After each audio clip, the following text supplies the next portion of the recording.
এই আপনার সামাজিক ব্যবসার যে মডেল, যেটার কিছুটা ইন্ট্রোডাকশন আপনি আমাদের দিলেন, সেটা সারা পৃথিবীতে অনেক জনপ্রিয় হয়েছে। অনেক জায়গাতেই আমি এটা নিয়ে অনেক ধরনের আলোচনা শুনি, কি ইউনিভার্সিটিতে, কি রাজনৈতিক অঙ্গনে। আপনি যে সামাজিক ব্যবসাগুলির সাথে ওতপ্রোতভাবে নিজেকে এখনো জড়িয়ে রাখছেন, আমাদের দর্শকরা অনেকে জানেন যে ডক্টর মোহাম্মদ ইউনূস আসলে এখন মানে বয়সটা বলা কিরকম, তারপরেও বলি যে তিনি আসলে ৮০ পেরিয়ে আসছেন, এখনো তিনি অনেক তরুণ, অনেক উদ্যমী, এবং যে ব্যবসাগুলি তিনি করছেন আমাদের জানার আগ্রহ হচ্ছে সেই ব্যবসাগুলি কেমন করছে। মানে আপনি যেভাবে চিন্তা করছিলেন মুনাফার দিকে বা উদ্যোগ হিসাবে সবার কল্যাণের দিকে, সেটা আপনি কতটা নিজেকে স্যাটিসফাইড মনে করেন? এই ব্যবসাগুলি কিরকম করছে? আমি খুব উৎসাহিত বোধ করি যে সারা দুনিয়া থেকে যে প্রবল সাড়া পাচ্ছি এটার জন্য, বিভিন্ন দিকে এটা আসছে। আজকে বাংলাদেশ হলো এটার কেন্দ্রভূমি, সবাই তাকিয়ে থাকে আমরা কি বলছি, কিভাবে করছি, আমাদের কথা আমাদের কাজ অনুসরণ করে। এটাকে পৃথিবীর সমস্ত দেশ এটাকে অত্যন্ত সম্মানের চোখে দেখে। এই যে বলা হয় যে উনি অনেক সম্মানী, ওনার অত বড় রকমের একটা গ্রুপ আছে যাতে প্রমোট করার জন্য, ওনার পরিচিতি বাড়ানোর জন্য।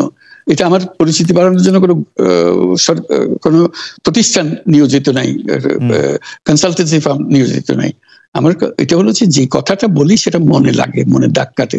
যেমন একটা উদাহরণ দিই, মাঝখানে একটা কথা শুরু করলাম, এটা খুব ইন্টারেস্টিং, যে বললাম যে এই যে আমাদের স্পোর্টস, খেলাধুলা, এটার একটা প্রচন্ড রকমের সামাজিক শক্তি আছে যেটা আমরা অবহেলা করি, এবং কথাটা হচ্ছে বাংলাদেশকে কেন্দ্র করে। আমি বলি বাংলাদেশে যখন আমাদের ফুটবল কাপ, ওয়ার্ল্ড কাপ হয়, বাংলাদেশের গ্রামে গঞ্জে শহরে বাড়িতে নানা দেশের পতাকা ওড়ে। আমার কাছে মজা লাগে, এত দেশের পতাকা ওড়ে, গ্রামে যারা চিনে না জানে না এরকম দেশের পতাকা ওড়ে। শুধু তাই নয়, তার একটা নিজস্ব ফেভারিট ক্লাব আছে যে ক্লাবের জন্য সে জান দিয়ে দিতে চায়, একেবারে উদ্বিগ্ন থাকে কি হচ্ছে না হচ্ছে, জিতলে কিরকম জয় জয়কার হয়ে যায়, আর হারলে কিরকম কান্নাকাটির রোল পড়ে যায়। আমরা যে এটা কেন হয়, যে লোককে চেনে না, সে কোথায় ব্রাজিল, কোথায় আর্জেন্টিনা, নাম শুনে নেই কোনোদিন, কিন্তু তার জন্য জান পড়ান।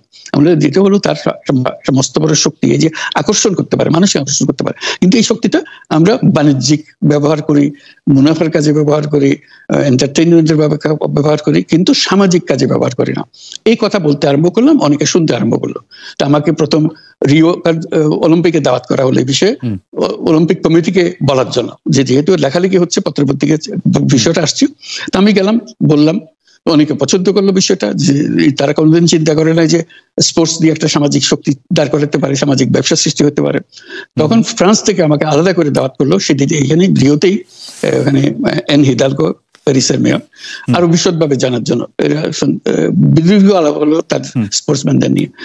পরবর্তীতে আবার সেটা আমাকে প্যারিসে আমন্ত্রণ করলো আরো বহু বৃহত্তর জনসাধারণের জন্য, স্পোর্টস লিডারদের সঙ্গে আলোচনা করার জন্য।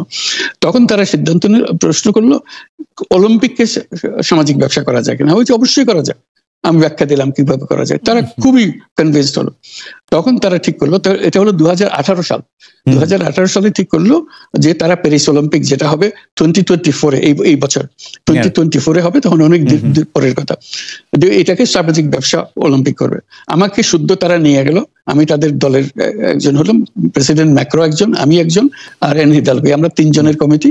আমরা গেলাম লুজানে, ইন্টারন্যাশনাল অলিম্পিক কমিটিকে বোঝানো, প্যারিসে যদি তোমরা দাও, সিলেক্ট করো প্যারিসকে, তাহলে প্যারিস এইভাবে সোশ্যাল বিজনেস অলিম্পিক করবে। আইওসি রাজি হলো।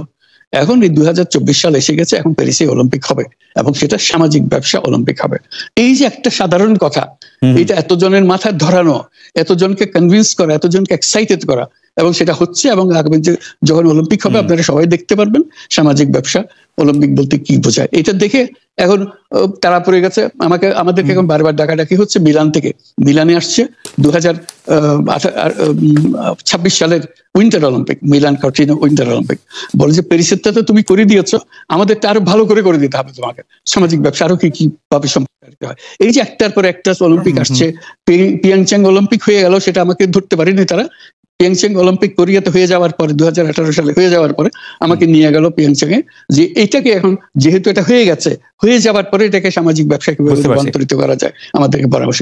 এই যে একটার পর একটা মানুষ গ্রহণ করছে, এটা তো আমি তাদেরকে বিজ্ঞাপন দিয়ে গ্রহণ করাচ্ছি না, আমি একটা কথা বলছি, তাদের পছন্দ হচ্ছে, পছন্দ হলে আমাকে নিয়ে যাচ্ছে।